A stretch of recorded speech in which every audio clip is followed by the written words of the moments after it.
Thanks for tuning into this presentation. You're about to either watch a video or listen to audio recorded at the Grassroots Radio Conference in 2012 at the Independent Media Center in Urbana-Champaign. Please enjoy.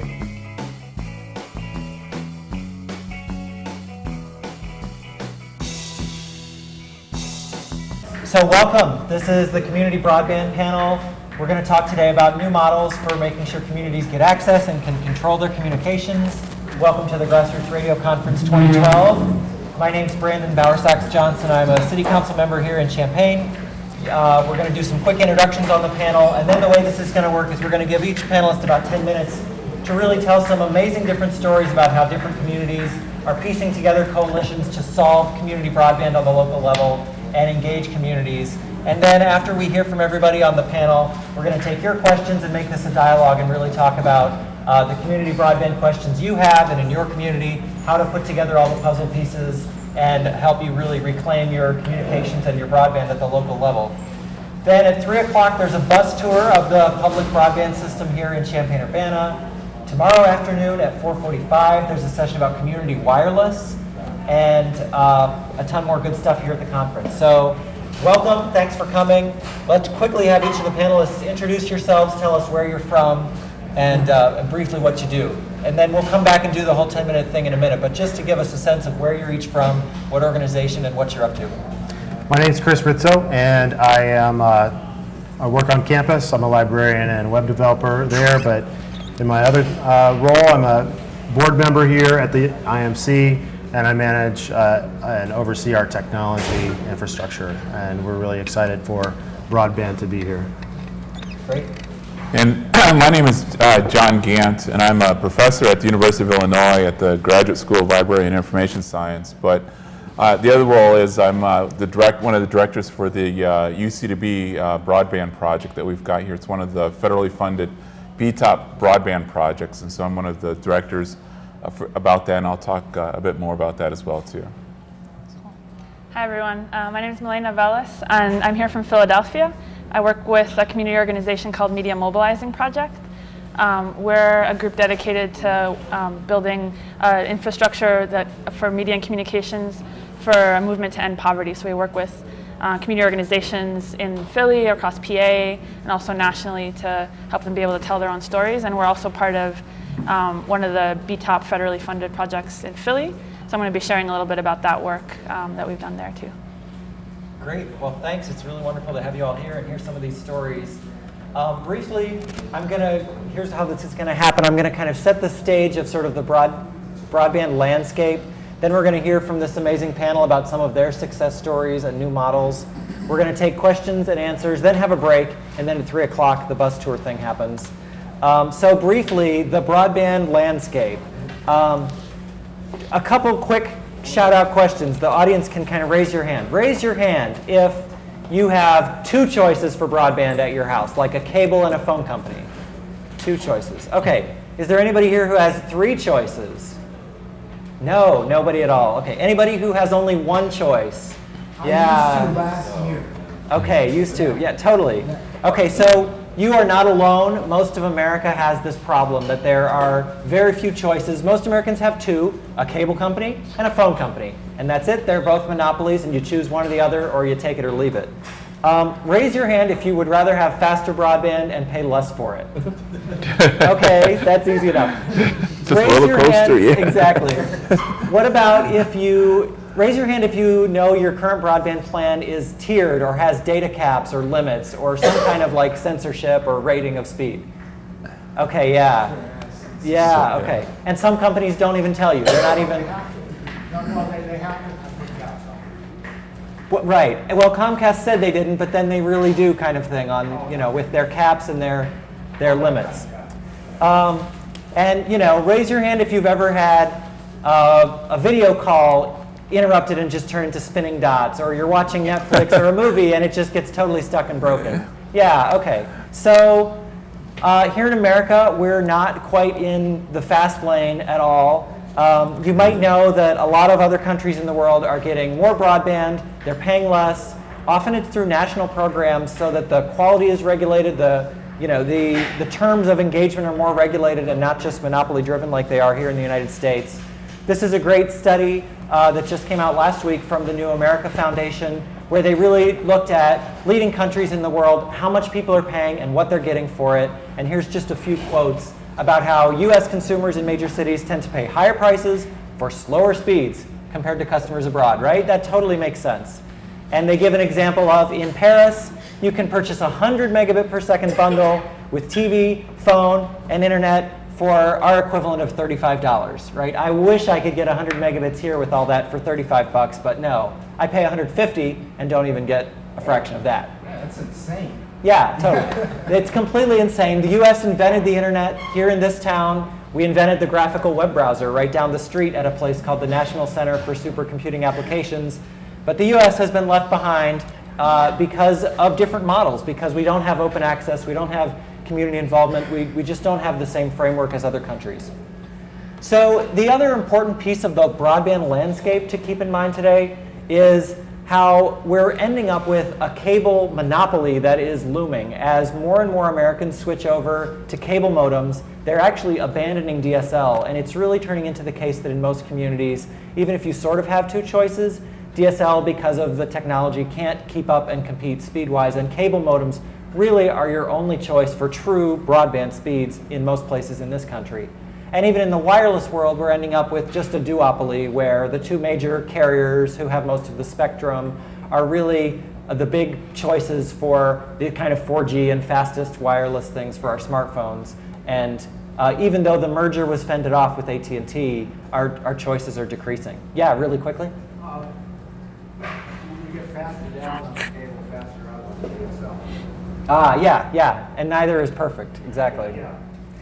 The other important thing happening at the national level is this fight for net neutrality. And this is a picture of Free Press's website. If you've been to savetheinternet.com, it's a great site where they're organizing a bunch of different pieces of the internet freedom, net neutrality, stop SOPA, PIPA kind of policy effort to try to make change at the national level. But we have not won on net neutrality. It's really an undecided fight, and hopefully we can protect the internet and keep it free and open. You all probably know there have been some great successes, right? The Wikipedia blackout that we all heard about, and the way that the internet and Silicon Valley shut down the web and got people's attention finally made the folks in Washington hear us, and we were able to fend off the SOPA and PIPA legislation for now. But but it's not over. You probably also heard about the success with the Local Community Radio Act, that Prometheus Radio and other people involved in this event were part of passing an act to create more low-power FM radio station licenses through a really creative hula hooping in front of the lobbyist event that they had in Washington, D.C., which was one creative part of a huge campaign to finally get lawmakers' attention and get the secret holds lifted and get this bill passed to open up the airwaves to local community radio stations around the country. But the fight is not always going our way. This is a map of states that have barriers to community broadband. There are now 20 states that have some degree of preemption or block on municipalities at the local level trying to create community broadband projects and for communities banding together and solving their problems. So on the map, all the red states have complete bans, and the shaded states have some level of ban or hurdle that community broadband has to face. Can you say maybe just briefly what would happen in a various orange state? So various means just different strange laws. Like some laws are you have to go to a public referendum, but then the huge telecom providers will spend $1 million on marketing to try to win the vote their way to shut down the community broadband project. There's great work on this if you go to this website, the Institute for Local Self-Reliance, and a guy named Chris Mitchell who covers these issues incredibly well. This is a map of, despite all those preemptions and barriers that are being thrown up, a map of publicly owned community broadband networks, and they really are scattered. There's amazing networks, some on cable, some on fiber, popping up all over the country, and we'll talk about some of those examples and projects here today. Another important piece of this is open access. Raise your hand if you've heard of open access or know what it means. Okay, most people. So open access at the very basic level means instead of the one telecom provider owning the wire to your house, and they're the only one you can choose from to get your internet. Instead, there's some kind of public ownership or control over one infrastructure provider that makes the lines available to any internet service provider to actually sell you service. So this picture here is one model from an organization in Utopia, which is a group of municipalities in Utah that came together to build an open access infrastructure where residents get all these choices of providers and say, well, I want to sign up for this one, or nope, they treated me bad, I want to sign up for this other one, because the lines themselves are really owned and governed by a public entity and by a provider that makes them open to all the other providers to compete for your service on. And part of that community ownership and community government, this is a group of folks here in the Broadband Project UC2B in Champaign-Urbana that you'll hear more about. Part of that means that at the local level, right, we can set the rules for net neutrality, we can set the rules for open access, we can set the rules about customer service being good, and that we really get some local control over our media and our broadband. So we're here today to talk about these new models where communities can control communications and ensure access. And I want to hope that this panel, as we hear from each of our panelists, that this panel really is a call to community leaders, to you leaders in your communities, to start this conversation, to really form new collaborations. You'll hear today about a lot of amazing connections that different kinds of organizations have made at the grassroots and local level, and that we also fight for change and fight for networks at the local level, and then work together to fight in Washington as well for the kind of policies that will make sense and let us do this. And I hope today's panel is also a call out to the telecom providers, that they really open a dialogue with you, the communities, and that they be open to new models, and that they give Americans that kind of gigabit open connectivity at an affordable price that Americans want and that people in other countries have, that they do that now or risk being left behind. And finally, for citizens, I hope our panelists today really give a call out to how citizens can start the conversation by forming coalitions with schools, libraries, the media, the indie media centers, the artists, the grassroots, and that we realize that internet really matters as all of this converges, as radio goes online, or as the job application for a minimum wage job goes online, or the food stamp application, or the Social Security documentation all goes online, or my doctors go online, for us to all realize that internet and broadband and media are converging and are incredibly important for all of our communities, and that we stand up and really try to take ownership over it. So to our panel, I hope you will give us sort of a playbook of how to do this today as we hear some of the amazing stories and the models from your communities. And the start of our panel will be at the far end of the table here, Milena Velis again from the Media Mobilizing Project in Philly, who's going to tell us some amazing stories about the things they're doing there. I'm going to briefly pull up Milena's slides here. Please give Milena a quick round of applause and welcome today. Do you want me to sit over there, or do you want to just do the slides? It's up to you. Do you want to switch? And That might be easier, okay, yeah. great. Try not to mess with that.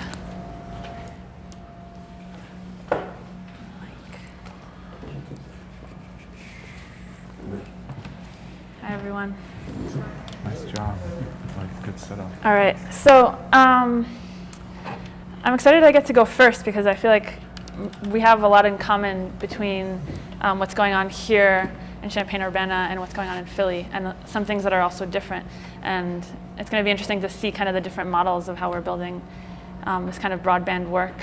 And like Brennan was saying, building our own control over our media infrastructure. So I'm going to talk a little bit about the organization I work with, the Media Mobilizing Project, based in Philadelphia, what we do, and also our recent experience over the last 2 or 3 years, expanding broadband access in Philadelphia in partnership with lots of different organizations from the city to the libraries to other community groups through this opportunity from federal funding that came through a few years back. So the Media Mobilizing Project, we're a pretty small grassroots organization. We've been around for about 5 or 6 years, and we're dedicated to building a media and communications infrastructure for a movement to end poverty. So what that means is basically that we see that as people are organizing and in struggle across all the things that are going on now with this economic crisis, right, and have been going on for a long time, we need ways to be able to build bridges across issues and that having our control of our own media is a key element to that, right? So media and communications for us, that means everything from having a way to broadcast our own radio or our own television, to also having ways to produce our own stories, tell our own stories. And it requires kind of being able to work in some ways across all of these aspects and build out what we need, from working with people to train them in the skills they need to be able to represent their own stories, to what does it look like to have actual infrastructure that to be able to share those, right? And that can be across internet, radio, television. I think all these things, like we're saying, converge, and in some ways you have to figure out which one is the most possible at different moments. So we say that movements begin with the telling of untold stories. That's our tagline, and that's what we try to do. But I'm not going to talk a lot about MMP as an organization. I'm going to talk more about our experience over the last few years and how we got into this broadband work. So basically the way that we ended up in this work was, a few years back we were engaged in this large-scale training program called Our City, Our Voices, which was working with folks from immigrant organizations, unions, and other community groups in the city to do trainings in digital video production and storytelling, with the idea of being able to build like a multimedia network that would connect community groups across the city.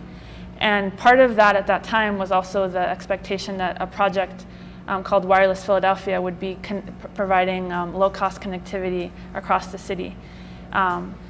And unfortunately, for a variety of reasons that I won't get into, Wireless Philadelphia did not actually succeed in doing that. But one lesson we took from that was that the reason that it didn't was because there wasn't community control and community input from the beginning to really make it something that made sense for what people needed, everything from the technical side to the actual human engagement side of the project. So that was sort of like a lesson, and also just seeing the limitations of, we can train people to do this stuff, but if we don't have infrastructure for really connecting people, there's a limit to how far that can go, right?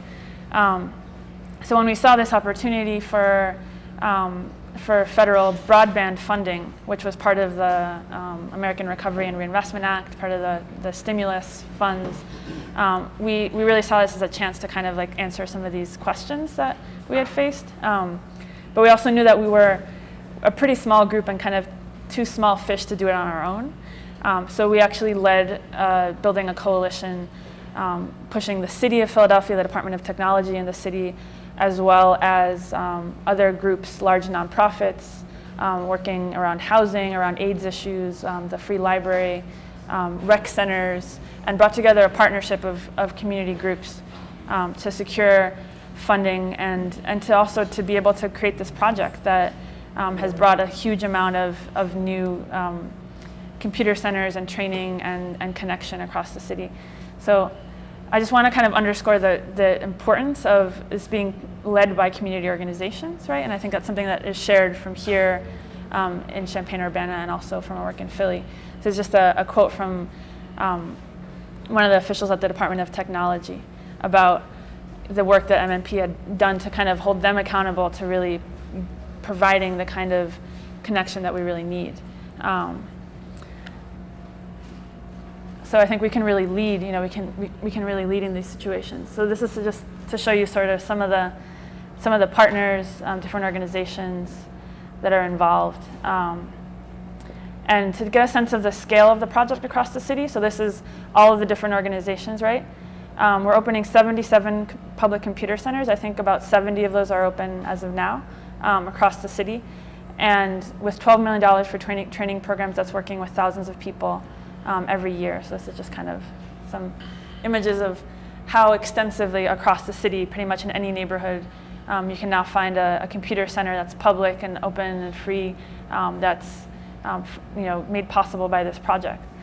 So this is kind of another sense of the scale. We have them in rec centers across the city also, so places where people already gather, stuff like that. So that's sort of the large-scale picture, and Media Mobilizing Project is a kind of one of the smaller organizations in this project. We're running 6 computer centers across the city, and we're focusing on partnering with community organizations that are organizing in their neighborhoods, and also on teaching communication skills. So I'm going to talk a little bit about what that looks like, and kind of, I think, try to draw some connections between what it means to like build this kind of broadband infrastructure, and also be able to build kind of media infrastructure, right? And things that I think are pretty similar to building community radio stations that we do. So a lot of our work has always been kind of connecting the skills to really tell your own stories to the issues at hand, right? So teaching computer classes, media classes. We work with, this is actually a class with SEIU shop stewards a few years back. And part of that is also building this kind of connection where this is a student in a class who's learning how to use a web browser, and he's actually watching a newscast produced by our television program, MMP-TV. So this is something else that, we have media programs that we've built out as a way to be able to like have a venue to tell our own stories, and to be able to build that kind of storytelling and connection. That's just kind of one example of sort of how this all meshes together, I think. But I'm going to talk a little bit about some of our computer centers and what that looks like, and then get into a little bit about radio work that we've done and how that connects with the internet stuff. I have 10 minutes, right? Okay. So the first thing, and I think this is something that probably if you guys have worked in community radio or any kind of computer center, this is pretty clear, But for us, like computer centers, you might think, you're at a computer by yourself, you're kind of isolated. It's the way to not talk to people, but actually we've found that the strongest computer centers have been the strongest community centers, right? The places where there's actually using the computer, learning how to use a computer, using it for things you need to do are integrated into your actual community, where you go to connect with people in your neighborhood, where you go to find out about services, where do you go to organize, all of that. So it's actually been really instructive for us to see how much a computer center can actually build that. So I'm going to talk a little bit about one example, which is Casa Monarca, which is a community organization working with like a pretty new immigrant population in one neighborhood in the city, mostly Mexican immigrant, and a computer center that we've run with them, kind of what's been possible through that partnership. So they're, as you can see, pretty small. This is like the entire office that they have. So every few days they kind of pull all the tables out, set up laptops, and have classes, and have an open computer center. They also do lots of children's programming, arts, culture, stuff like that. This is a picture of their board. Just some classes. A lot of people who come to these classes have never used a computer before, but we've also had a lot of people who keep coming back who have actually started buying their own computers for the first time, and actually really, taking this stuff into their day-to-day lives. One thing that folks did was learning how to use Skype and to be able to communicate with folks back home, which is something that, there's some families that I got to speak to family members for the first time in years and years face-to-face, right? So that's folks learning how to do that. This is the board learning how to use Excel, which I just like this photo because they look so happy about learning how to use Excel. They were actually incredibly excited about how to make a spreadsheet work and not have to, enter everything in manually over and over. Oh, but it's just to give you some images, right? That's good. So what we do there, right, is working with with the community there, folks that are coming in for programming for their children. They can come in and get computer training as well. But another thing that we do as a group dedicated to community organizing is trying to, bring together the different groups that we're in contact with, because we're doing all this work across different organizations, different issues, in different neighborhoods. So one example of that is this training that we run about 2 times a year, called the Media Institute. And we try to bring people together across the different communities that we work with to do basic training and kind of how to produce a short video about an issue in your community, something that is either like a violation of human rights that's going on, of people's basic human rights, or how folks are organizing to address that situation. and really focusing on creating a space where people can meet folks that they wouldn't otherwise, and build that kind of communications infrastructure, I would say, how to have a way to communicate across issues and find what we have in common. So these are just some pictures from the kind of last day, folks watching the videos produced. So kind of give you some faces. We actually did this one bilingually, so there was different groups that would break out, a few in English and one group in Spanish. So there's you might see some familiar faces in here actually. I think Jeff Rosette, who's here from Prometheus, is up there. And this is the Spanish language group. So this has been also a chance to work really in depth with people and meet new people through community organizations, but also kind of not just do like a one class and then say bye, but also figure out ways to deepen those skills and to deepen that kind of commitment to organizing and to taking leadership in your community. So one thing that's been possible through this process is also building a team that does radio. And this is a Spanish language radio program that we've been working on for the last 6 months. It's pretty new. We're still kind of learning how to do it. But folks that have come in, learned basic computer skills through our computer centers now are engaged in a weekly radio program that does news, music, and this is a first time folks are learning how to use recorders at Casa Monarca. These are other folks in another training at our office that are a bunch of folks that came in through other organizing that we've done around driver's license issues in the city, learning how to edit. So this has been like the last few months of work to kind of integrate this all kind of back together. These are some shots of folks in the field. And it's really, I could talk more at length about what this experience has been like for people, but I think there's probably a lot of people here who have seen this too, how much giving someone a venue through which they can actually start to share stories that are important to their community is such a leadership development situation, right? And for us, that's something that we really try to focus on, is developing real leaders that can build a movement together. And because when you're here in this situation and you're trying to figure out what to put on the air, you've got to figure out what's important to the people around me. What do I need to be reporting on, and all of these things. And it's been something really powerful to see that happen and the people develop in that way. There's some shots of us in our studio. So we broadcast out of a really small community station in West Philadelphia, just a few watts, and also online. We're trying to figure out ways also to get this out more. But just to give you a sense of this. So just, I guess, to tie it all together, right? We're also broadcast online, some podcasts. But to tie it all together, I think it's the Broadband project, and what's been possible with that, I think, has been a scale of reaching new people that through our training programs and through our computer centers, and kind of really, really integrating with communities where they're at. That's made possible, like, really, just a lot of connection across different communities, and a lot of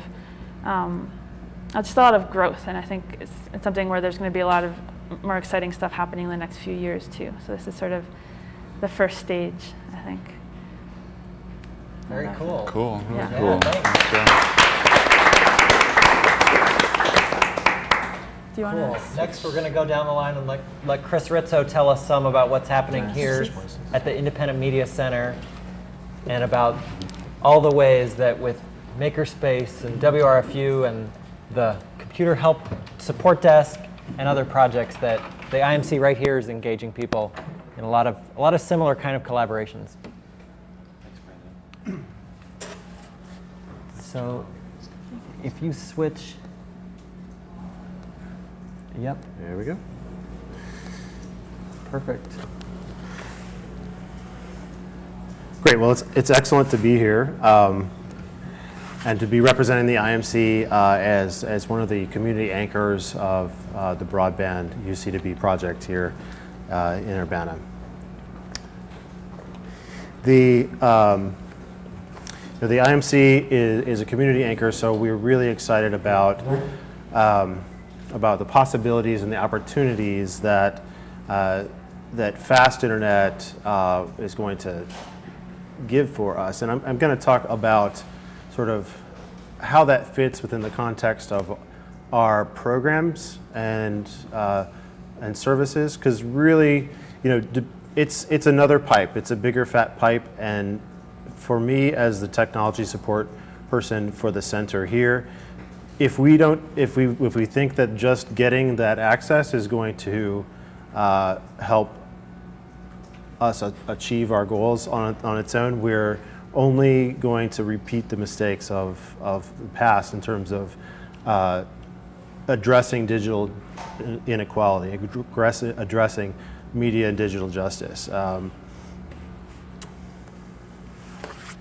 So last night at the Magnet Mixer, there was a conversation about what is media justice, and there was some discussion about what the Independent Media Center kind of is in this community.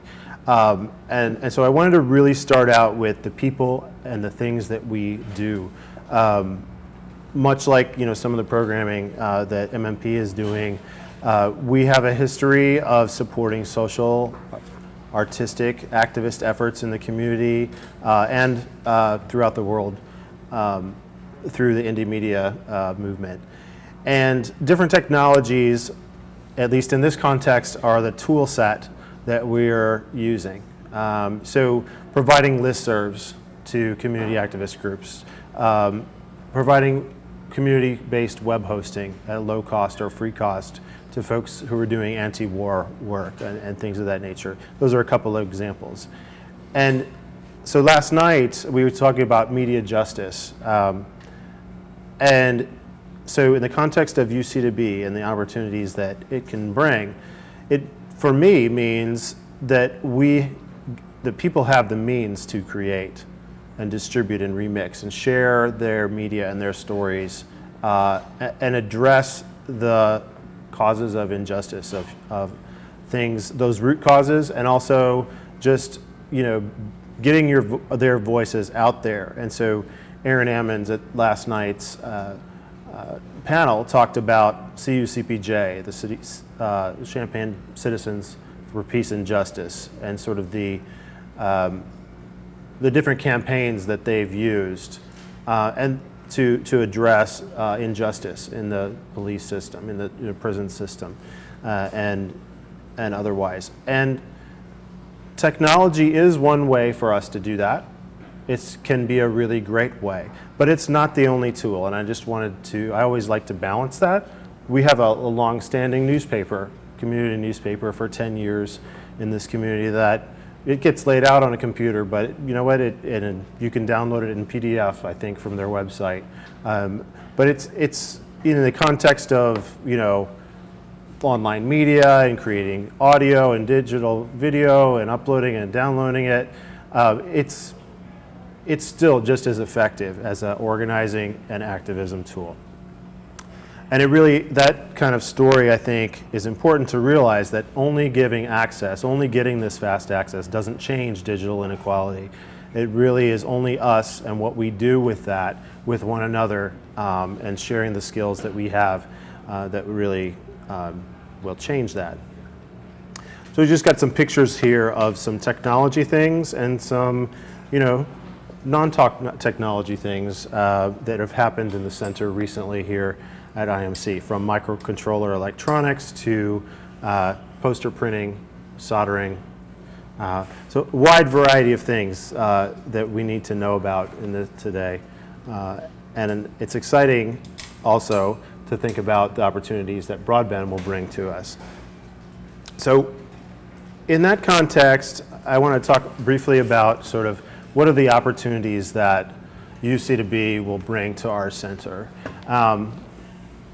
We kind of have a mix of a center that supports a lot of different groups, from the radio station to different programs throughout the community. And we currently are on Comcast. We have a business class connection to the internet. And supporting that technology and its use throughout the building supporting the building itself. This is a wonderful space, and the board has really had to make important choices about how do we continue to do that in a sustainable way. And so when we look at our technology choices, how will we build those out in a sustainable way? So we're really excited about it being a fast, stable, scalable connection that supports and extends our programs and helps us connect to other programs. One of the biggest growing areas of our working groups here at the IMC is to partner with other organizations, not to have to own the fact that we want to do all of our programming here. You know, we're more than happy to participate with, for instance, the Center for Digital Inclusion where John is at on campus. You know, if we can provide a training expertise on a grant, we're more than happy to do that. And so, and vice versa. So we're really starting to explore those partnerships in the community because there's so many opportunities to reinvent the wheel. We don't want to do that. But we can use technology to support that interaction with groups at the university, groups at the Boys and Girls Club, at the library. And we already do in-person programming with these groups, but having this digital technology will help support doing programs here, doing programs there, doing them at both sites concurrently via telepresence. Other opportunities that we need to explore: streaming our radio station, streaming our live events. We also have a long history of community-owned web hosting support here and other online services. And so the UC2B will provide us that stable bandwidth to be able to increase the possibilities for our center to provide web hosting and other sort of online services available to the local community. And we're one of, I think, the only, one of the few, if any, community anchors that are ready to do that, and we'll likely pursue that within the first year of having this connection. The last on this list is the sort of idea that you touched on in the terms of the Philly Wi-Fi network.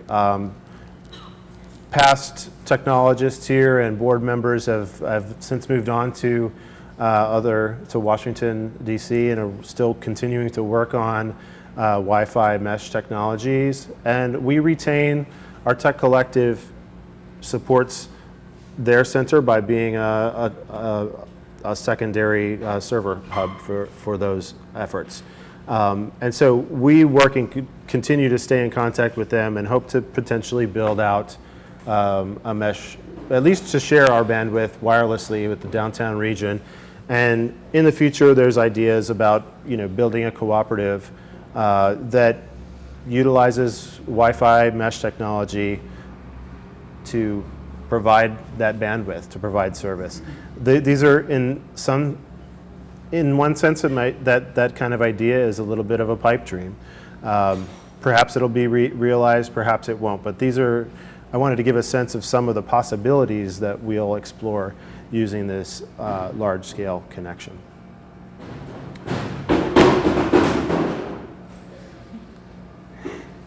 So some more opportunities. Having a faster connection will give us some opportunities to increase our tech services and support. Brandon mentioned that we run a community help desk that's currently available a couple of hours a week, but we would love to be able to expand that. And we're working on utilizing the speed of our connection to promote the overall marketability of our center. We do lease spaces to outside partners who want to rent this venue. And for instance, this conference is a great example of what we'd like to do in the future with that big broadband. A branded Wi-Fi network for your conference or small scale event.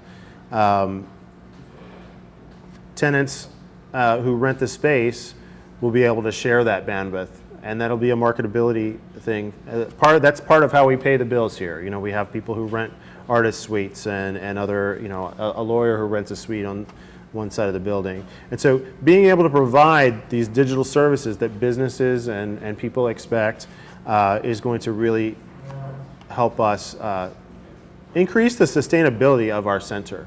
And my goal is to really utilize that revenue stream to support an on-site paid position to manage technology that both manages technical ends of things, but also coordinates programming. And the reason for that is that, it depends on where you're at. For a long time, tech support here had been subsidized by past supportive tenants who helped build the network out, grant-funded positions, volunteers, and that comes and goes, and it can really decrease the stability of the ability to do our job, or to do the job of and achieve our mission. There's a sense in collective, horizontally structured organizations like the IMC that things ought to be free and available, but that really doesn't account for the time of volunteers, and so we're really trying to move to a more of a subsidized, individually shared services model that can help us grow. And UC2B is definitely going to help us with that. Just to give a sense of the support and the scale, finally, participation in a volunteer-run organization, it's difficult to manage, especially when you have a 30,000 square foot building and you need Wi-Fi everywhere and you need fast internet everywhere. It's not a shoestring budget anymore. We are grassroots, and we like to stay close to that original place that we came from. But as we scale up, it means that we have to pay staff, and we have to find ways to do that. Otherwise, things kind of fall apart. So we're really excited that the broadband connection really is going to help us achieve that. Great. Thanks very much, Chris.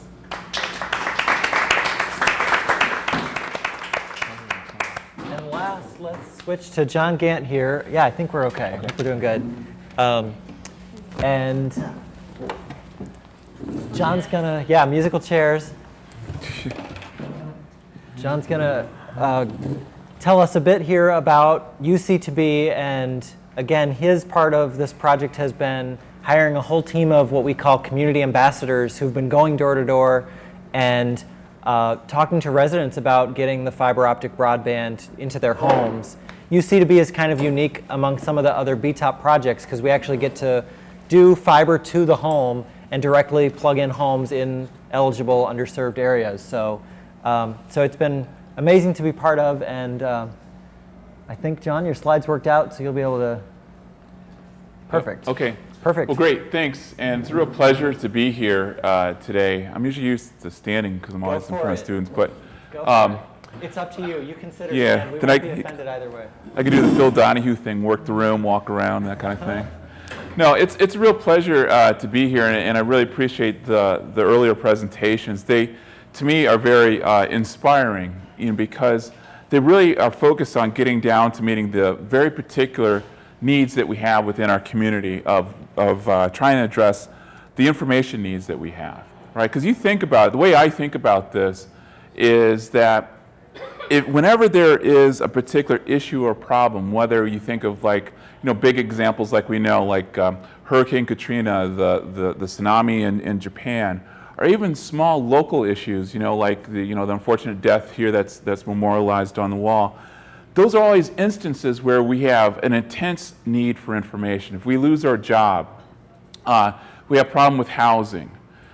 we've got our kids, and we've got to figure out what do we do with them for daycare, right? So my 2 kids are here, so my solution was get in the car, you're going to a conference, right? So I minimized my information needs. And then any questions they had, I said, I can't answer it, get in the car, we're going, right? So that's how I manage my information needs on kid issues. But we do have these needs. And then more importantly, and what I really like about these examples is that we also in our communities have very important needs, but are we doing enough to really address these kinds of questions? And I've been looking at this thing for a long time, from even going back to undergrad when, in school, I had this urban planning class. I went to school in Michigan, we were over in Detroit, and we were with a lady who was on the front line of civil rights issues in Detroit, looking at all of the students and saying to us, what are you going to do to really help your community? And I was really, at that time just starting to get into computers, and I'm thinking, how can computers help address these particular issues? This was, the mid-'80s. And, as I've been learning and seeing and thinking about this and writing about it and researching it, it's such an important thing. And it's not so much about the technology, but it's a combination, as both of our speakers talked about, of the technology and the people and the process and our community all working together. And all those pieces really need to fit, because we do have serious issues around accountability and transparency and openness in our broader community. And then we have also our own personal human development needs as well too. But we always run into this problem where there's this mismatch of what we want to be able to do and our ability to be able to do it. And I love this song by Adele. And it happened to be last summer riding with the kids in the car, and they got their station. And they won't let me turn off of it. And I heard this Adele song probably about 15 times on a trip from Washington, D.C. back to here. So by the time I arrived, this song was burning in my head, and the next day I had to do a talk. And I started thinking, you know what, she's really talking about the problems in our community, right? Because this song is really, it's about a scorned lover, right? So you think about technology in the same sort of way, right? We hear all the great hype about technology, all the great hype about the broadband and so forth, right?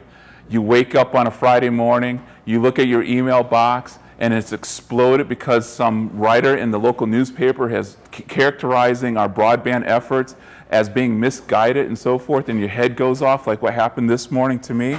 Well, that's exactly what this song talks about, and that's exactly the real life that you all live as you try and implement the broadband.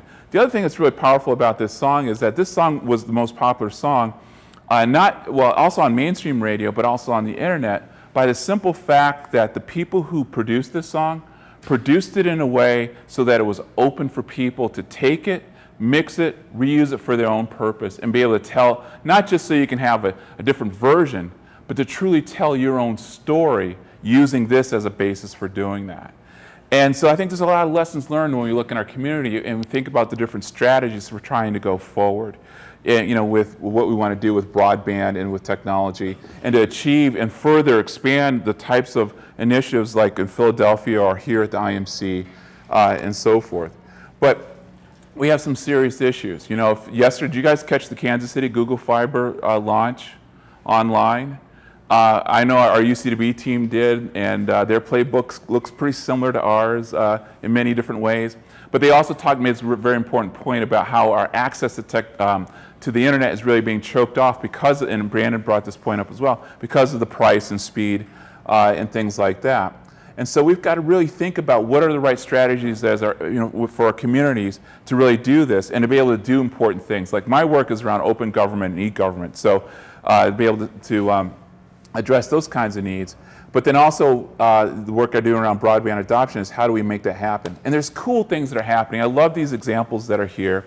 We've got a project going where we're looking at libraries and rethinking libraries and as a space for youth. And not just a place for youth to go and hang out and as they, and play or geek out on all these new technologies, but also be able to understand how to use technologies to really make a difference in the lives of the communities that they live in, to really engage in terms of true democratic participation, especially when you have key institutions like the news becoming disintermediated and so forth. Or like I said, the work I do around open government and so forth, we're seeing all kinds of cool things happening where you can mash up data and you have the power to use the data and look at your world in new sorts of ways and share it and that kind of thing with all the social media. But this seductive nature of social media is a good thing, but it's also a dangerous thing too. Because we all, who did that? When I signed up for Facebook, you know, they make these technologies so simple, right? So I signed up for Facebook one night with one eye open, and I should have had both eyes open with a cup of coffee, because I didn't read the policy, the user policy, so I didn't do that. But there was this one button there that said, click yes if we can go ahead and just borrow your address book, right? So I just clicked yes, and I shut it down and went to bed. Woke up next morning, I got 600 or 700 friends. And then it sends out automatic messages, you know, that I'm connected to and stuff. And I'm like, oh my God, I've made this great mistake. Or with Twitter, where we try and speak eloquently just in 140 characters or less. Or, you know, we're thinking about cloud computing and things like that. It's all seductive, but we've got to figure out how do we leverage these kinds of things, and do we really have the right infrastructure to support being able to do this stuff. The one project we're working on is this news know-how, where we're looking at new models of doing digital literacy and news literacy. But the constraint is that we can get kids together in a library, but then the librarians themselves don't have the skills necessarily to teach. Librarians are great, you know, with finding information. I mean, that's the name of their game. But then now we're saying libraries are spaces where people really are truly coming to learn, to be educated, and so forth. And so how do we do this and do this with the technology layer as well too? And you know, e-government has all these promises with the web and with social media.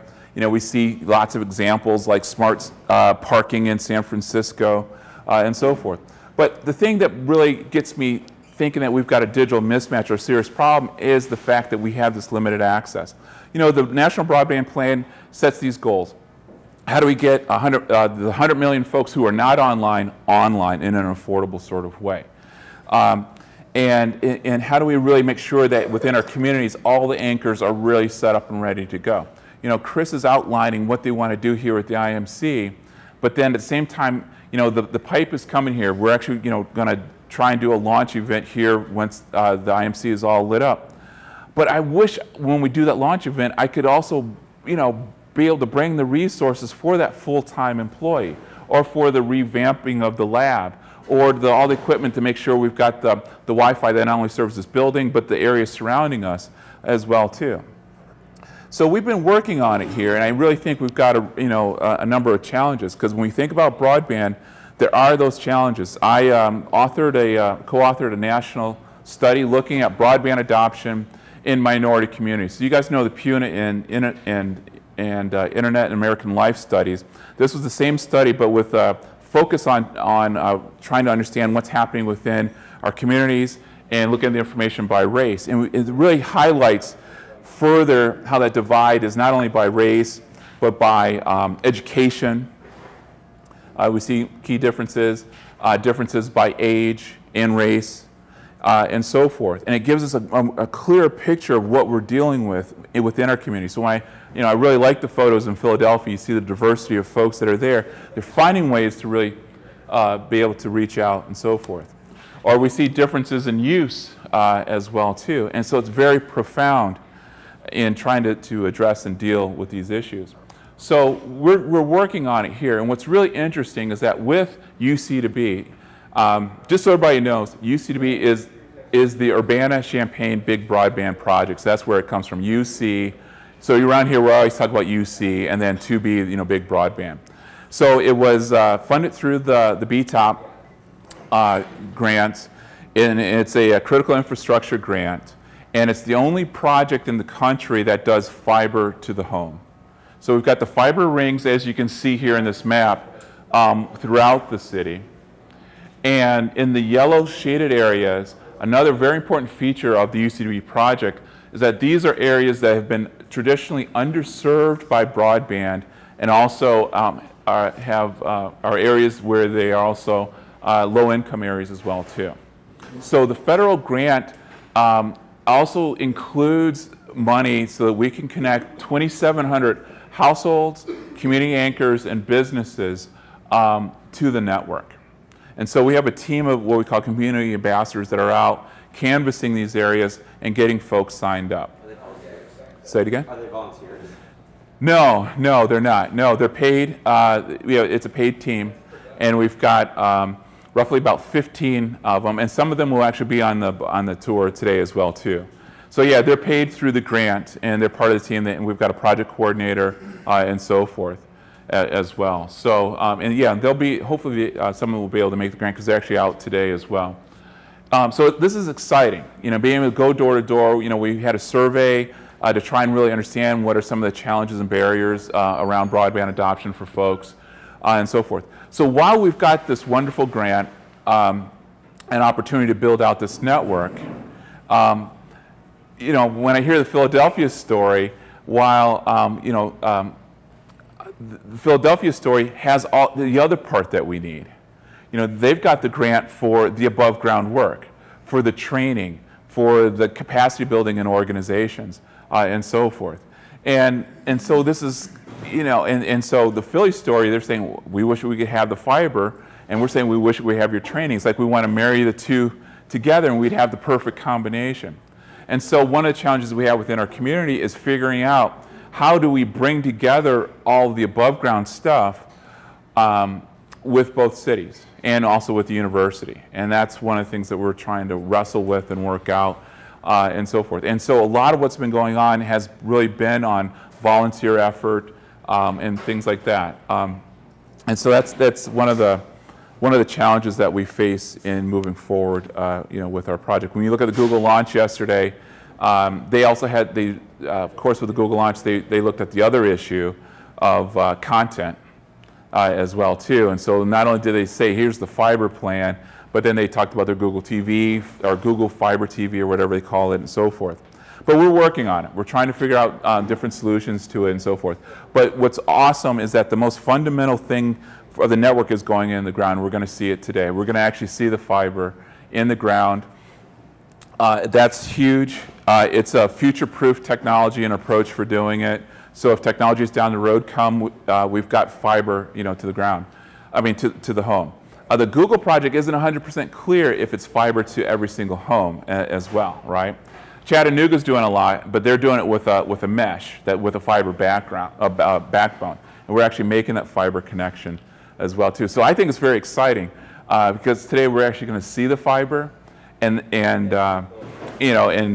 see how it comes into the building and so forth, and it really makes a very large difference. So we're really working hard to try and figure out how to get all these pieces together, because I think as a community you need to have a strategy because our most important goal is thinking about what are those needs of every single person that lives in our community and the organizations that serve those people, and how do we do in a way to really meet each person's individual needs, and how do we bring together not only the technology but organizations and people who all want to help, in institutions, the schools, the churches, the organizations like here and so forth, bring those together to meet those needs. And then how do we leverage all the resources that we have from both the private sector, the public sector, not only within our area and our region, but across the world as well too, and to really meet those very particular individual needs.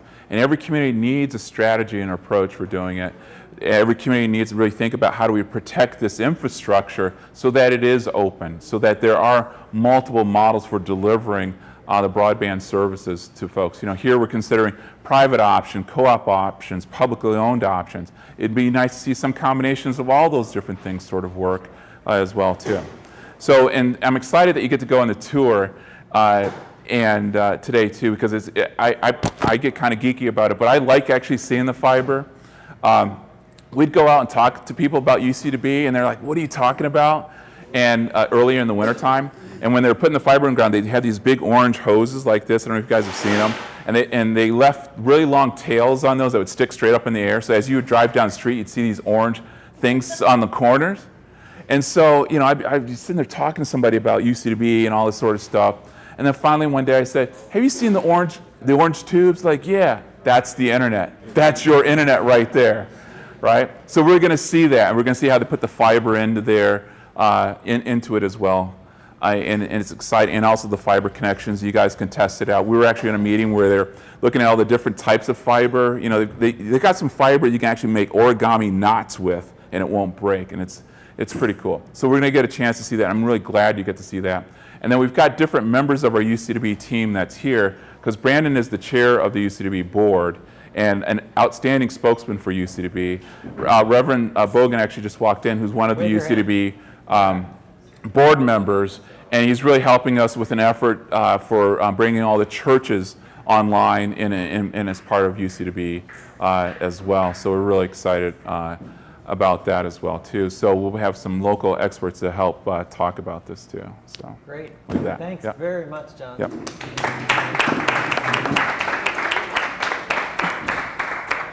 So with the balance of our time here, we want to open it up to you all and take your questions for any of the panel or for all of us about community broadband, about some of your stories or challenges or questions or how to put these pieces together so your communities can really take control of their communication and ensure access for all. Yeah? I'm from Omaha. Omaha has the highest rate of poverty as far as African American children. I wanted to find out how can I have access to 12 towers about 128 feet high. They're housing projects, but I got a barter deal with them through my radio station. I would like to set up or find some kind of system that we can develop hotspots so poor people can just access our Wi-Fi and get internet, because they can't afford the Cox cables because that's a monopoly, charging $40-some, $50, $70. Depends on that what plan you get. But is there some kind of system that we can build ourselves, fundraise ourselves, because I raise all the money myself, and if we can provide a service to poor individuals, then I know we can get the funds to build it ourselves. Because all you guys got is bureaucratic, so you got layers and rules and barriers and obstacles. I like to do it ourselves, so we don't have none of that stuff. Right. Great. Is there any kind of technologies? I heard of Red Snapper over in Europe, kind of like a military kind of system that builds a Wi-Fi network within a city structure. Something that's low cost, maybe Sure. 10,000, that we can buy ourselves and put it up ourselves. Yeah, a couple couple answers. responses, yeah. So definitely there are solutions out there, and you know there are techie solutions, and there are closer to non-techie things. So there's some two great sessions actually tomorrow on community Wi-Fi. And using, leverage exactly what you're talking about, leveraging your internet connection and sharing it wirelessly through a mesh network or through a hotspot. And the difference is just basically you can have a bunch of different hotspots that talk to each other, and spread that connection out, spread that network out over like a blanket, right? You can have point-to-point connections from your big towers that sort of link up for long distances. And our friends who are here from the Open Technology Institute at New America Foundation, they're a think tank in Washington that works on internet policy and open access stuff, lots more things. But so they're developing a mesh network technology that you can set up yourself. They're still working on it, right? But that type of stuff exists now. And they're running 2 workshops tomorrow where you can learn a lot more about that. Yeah. Yeah, they will actually teach you how to make a community mesh hotspot, and talk about how to put it up on the tower and all that. There's one session that they're going to basically talk about at high level, like how can I sell this? What are the benefits? And then the technical session is the second one where they'll actually do a demo. Okay, cool.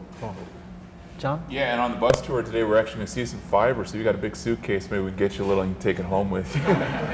No, but the other point I was making too, one of our PhD students from our programs here, Colin Reinsmith, and can you just talk quickly about the Philly hotspot thing at the libraries and some of the challenges trying to get people on those kind of hotspots?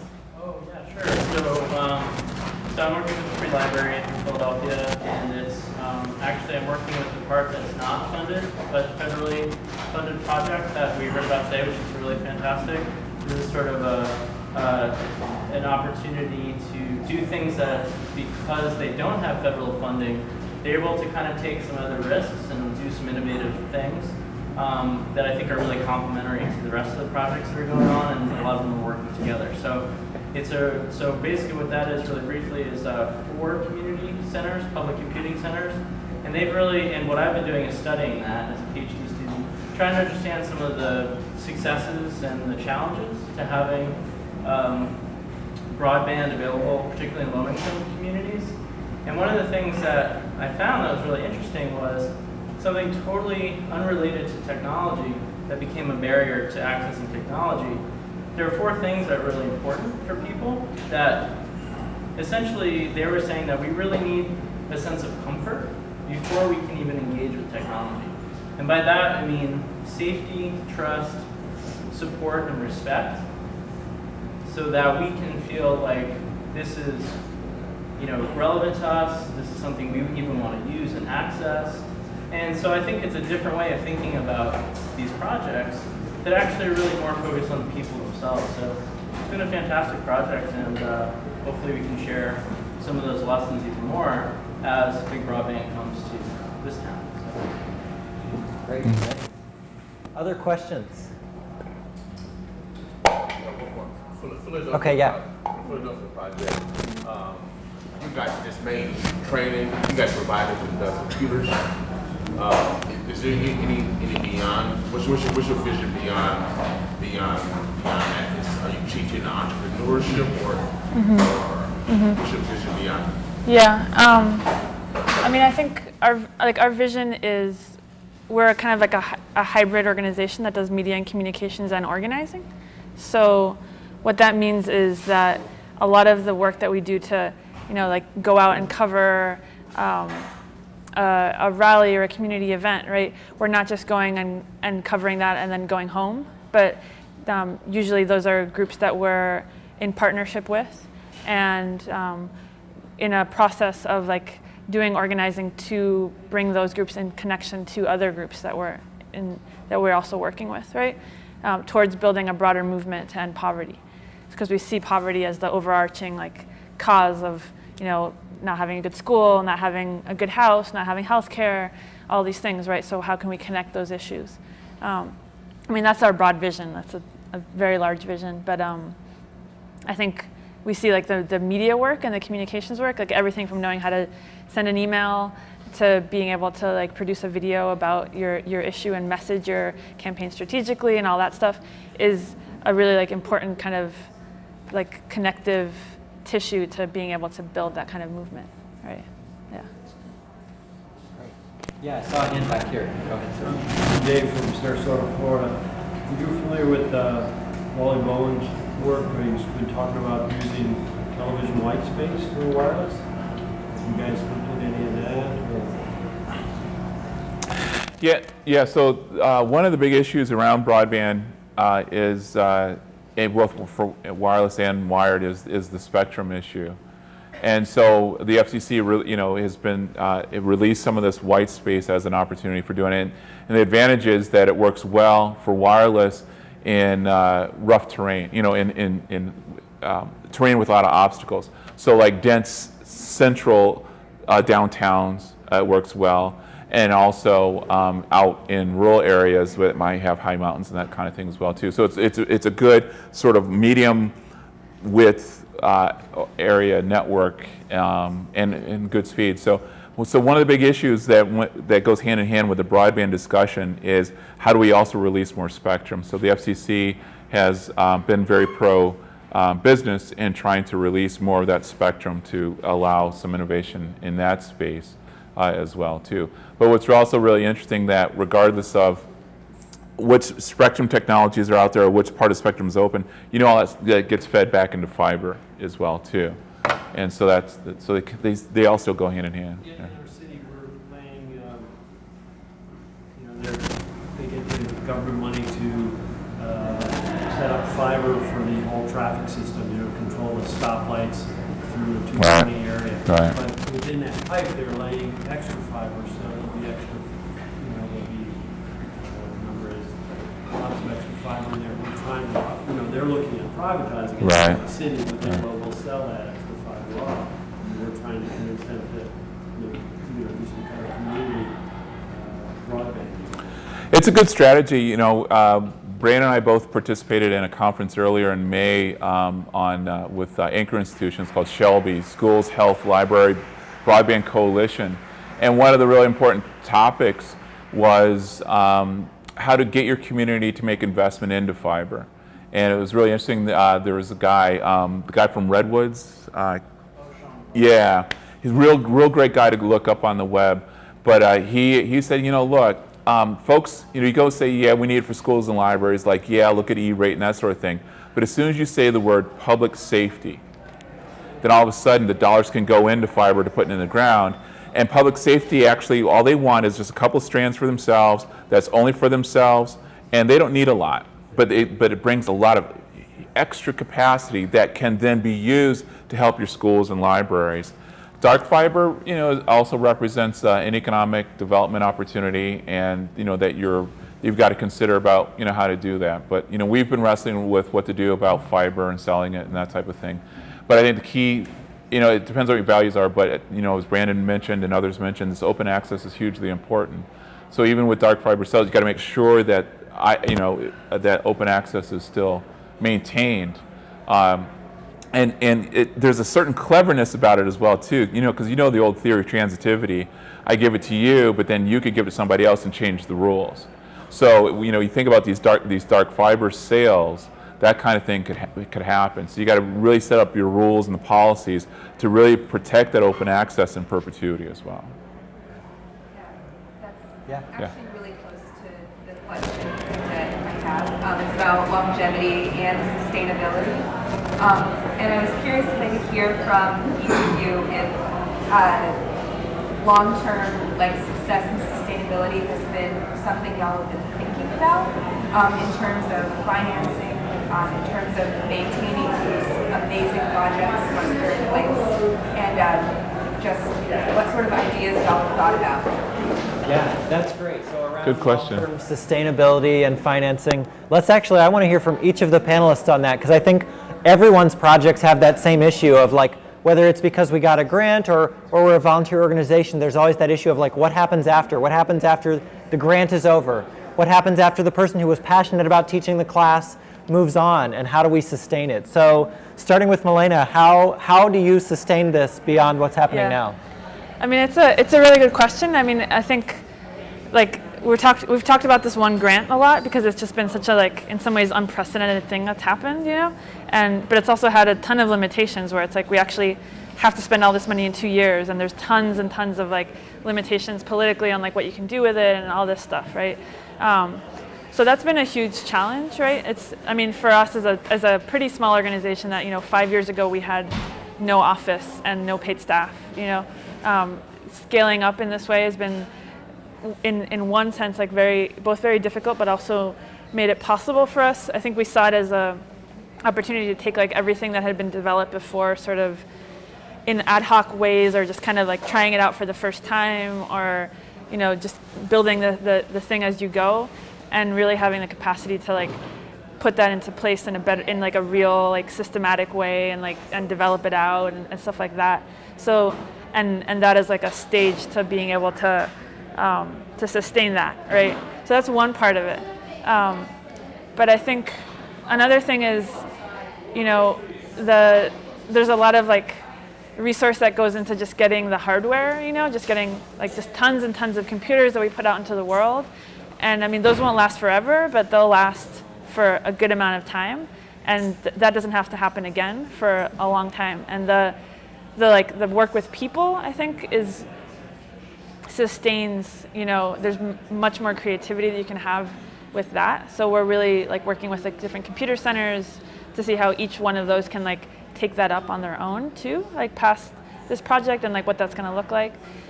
We also have, I'm going to actually be speaking on a panel tomorrow about our grassroots fundraising work, which is, never as big as it should be, but we've been able to be really successful at both kind of pursuing these large-scale funding opportunities, but also recognizing that those, we can't rely on those to always be there, and we need to be able to build ways for our membership and our people who believe in our work to just be, funding it. So we have a sustainer program where people give anywhere from like $5 to $50 a month to sustain the work, and we've been able to get to about 10% of our budget through that at this point. Cool. That's a cool idea. Yeah. You want me to go and yell at people to be quiet? No. That's okay. We'll wrap up here soon. So Chris, how to sustain this? I think there's a lot of, sustainability goes to a lot of different aspects of, the on-the-ground work of organizations like the IMC. So can we use that? I don't know if it's, I don't think it's on, yeah. So we have to have, we have a core vision for our programming, and we have to have a set of volunteers and members and just basically a core group of people who continue to grow and change to execute that vision and to stay true to it and to plan for it to happen, and to raise money, to write grants. Grant funding is great. It's always limited, and sometimes the requirements of the reporting are completely onerous, and you shouldn't have. You wish you hadn't gotten it to begin with. And then there's a certain amount of organizing, getting people who just want to, use your programs, use your center, who listen to your radio station, to engage with the organization and build that Wi-Fi network, right? So you're not going to be able to do that on your own. You need people. We can have the grandest plans, but we have to decide how we're going to get those done and figure out ways to do that. And so that's fundraising, and that's staying focused and organized is really hard sometimes, especially when you've got a center like the IMC, which houses lots of different projects, and so everybody who's core volunteers ends up being kind of engaged in different things. And so one of the challenges that we have is coordinating among all those disparate groups as a unified entity to actually execute a sort of common vision. Cool. Okay, John, you get the last word. So yeah, sustainability is a big issue around UC2B, and it's in a different scale of things, but we're doing similar, looking at different approaches for doing it. There's a business, there's business consultants that've got different ideas about doing it, but it's a very open question about what's going to be the right way to sustain this infrastructure, and actually to use it to help build the services that need to run through this infrastructure as well. And it's a very difficult and challenging question for our community because the decision making is happening between three different major players, the city of Urbana, the city of Champaign, and as you see today, campus university actually straddles both. So you have three different players that are involved, and there's a very strongly held belief that I really endorse of public participation and governance as well too. And so we're wrestling through trying to figure out how to do this, and it's very complicated as well. But we're trying to figure out a model where it can sustain itself on its own without the external funding. We've got the external funding to get it started, but we're trying to get to that next step of figuring out what's going to be the right business model to make this work with that, given that governance structure. So stay tuned for that one. If you read the paper today, it'll give you some insight into some of the issues. This one. Yeah. Okay, last question. There's a lot of interesting information on slides. Are you going to make the presentations available like on Radio Spark? Is that okay with everybody? Yeah, we'll make sure we get them posted and up. Thanks. On radiospark.org. Okay. Yeah, we can put them on radiospark.org. I haven't made an account yet, but I've been to the site. We'll figure that out. Okay, give one last round of applause to the great panel. So if you want to go on the bus tour, we'll leave from the front steps at 3 o'clock sharp. Don't miss the bus. What's the capacity of the bus? 39 seats, 50 if you stand.